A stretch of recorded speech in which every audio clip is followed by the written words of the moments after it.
Halo adik-adik semua, selamat datang di channel Belajar Bersama. Pada video kali ini, kita akan belajar matematika tentang relasi dan fungsi. Adapun materi relasi dan fungsi yang akan kita bahas kali ini yaitu mengenal relasi dan cara menyatakan relasi. Mengenal relasi. Apa sih relasi itu? Nah, relasi itu adalah aturan atau hubungan. Dalam matematika, relasi dari himpunan A ke himpunan B adalah suatu aturan yang menghubungkan anggota himpunan A dengan anggota himpunan B. Artinya, himpunan A dihubungkan dengan himpunan B dengan suatu hubungan atau terikat dengan aturan ya adik-adik. Nah, agar lebih jelas, coba perhatikan contoh berikut. Ada dua himpunan, di mana himpunan A adalah 2, 3, 4, dan 5. Dan himpunan B adalah 7, 8, 9, dan 10. Agar kedua himpunan ini dapat dihubungkan, maka pasti adanya suatu aturan dan itu disebut dengan relasi. Nah, relasi yang mungkin adalah kurang dari, faktor dari, 2 kurangnya dari, dan sebagainya. Misalkan 2 adalah faktor dari 8 dan 10. Kemudian 3 faktor dari 9 dan sebagainya. Nah, itulah yang dinamakan dengan relasi ya. Sekarang kita lanjutkan pada cara menyatakan relasi. Bagaimana cara menyatakan suatu relasi? Nah, ada 3 cara dalam menyatakan relasi. Apa saja? Cara yang pertama adalah diagram panah. Nah, dari contoh sebelumnya, kita dapat menyatakan relasinya dalam bentuk diagram panah. Bagaimana ya caranya? Nah, perhatikan ya. Di sini ada himpunan A, yaitu 2, 3, 4, dan 5. Sedangkan di sini ada himpunan B, yaitu 7, 8, 9, dan 10. Nah, kita ambil salah satu relasinya. Misalnya faktor dari. Nah, kita hubungkan ya. 2 adalah faktor dari 8 dan 10. 3 adalah faktor dari 9. 4 adalah faktor dari 8 dan 5 adalah faktor dari 10. Ingat ya, relasi itu boleh dihubungkan lebih dari satu. Nah, inilah yang disebut dengan diagram panah. Paham ya adik-adik? Cara menyatakan relasi dengan diagram panah. Sekarang kita lanjutkan ke cara yang kedua, yaitu himpunan pasangan berurutan. Nah, apabila dikatakan dengan himpunan, maka akan diawali dengan kurung kurawal. Apabila dikatakan pasangan, maka ada 2 anggota.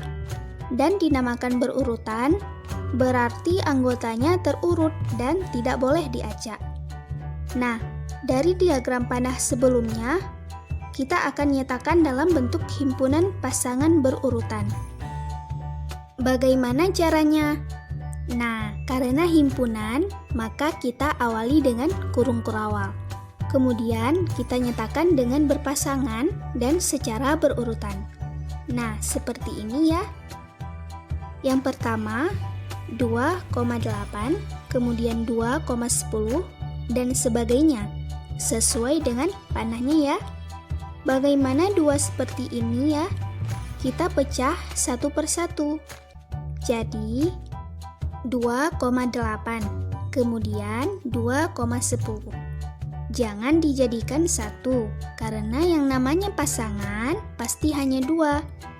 Nah, bagaimana adik-adik? Paham ya cara menyatakan relasi dengan himpunan pasangan berurutan. Sekarang kita lanjutkan pada cara yang terakhir, yaitu diagram Kartesius. Nah, diagram Kartesius ini sudah kita bahas sebelumnya ya. Pada diagram ini ada sumbu yang mendatar dan sumbu yang tegak. Sesuai dengan diagram panah sebelumnya, kita nyatakan relasinya dalam bentuk diagram Kartesius. Bagaimana caranya? Pertama, kita gambarkan sumbu yang mendatar dulu ya, di mana pada sumbu mendatar ini adalah himpunan A-nya.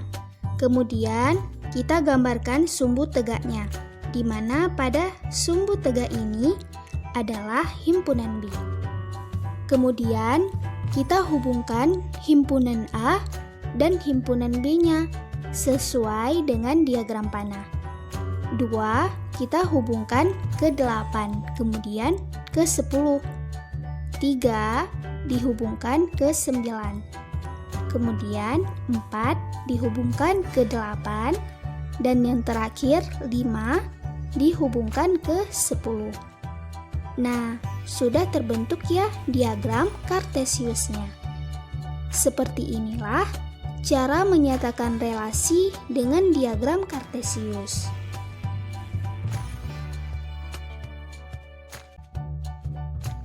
Nah, dalam relasi ataupun fungsi terdapat beberapa istilah penting.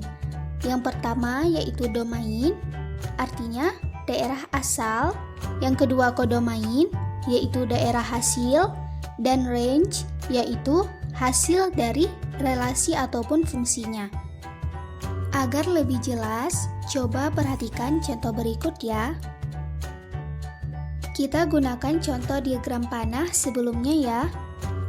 Pada relasi ini, domain atau daerah asalnya adalah himpunan A, di mana anggotanya yaitu 2, 3, 4, dan 5. Kita tuliskan dalam bentuk himpunan. Kemudian, yang kedua, kodomain. Pada relasi ini, kodomain atau daerah hasilnya adalah himpunan B, di mana anggotanya yaitu 7, 8, 9, dan 10. Dan yang terakhir adalah range. Pada relasi ini, hasilnya atau disebut dengan range ini yang terkena panahnya saja ya. Apa saja bilangannya? Ya, 8, 9, dan 10. 7 tidak termasuk ya adik-adik, karena 7 ini tidak terkena panah. Nah, paham ya adik-adik bagaimana cara membedakan istilah-istilah ini? Nah, bagaimana penjelasannya adik-adik? Sangat mudah bukan? Sampai di sini dulu video kita kali ini. Sampai jumpa di video selanjutnya.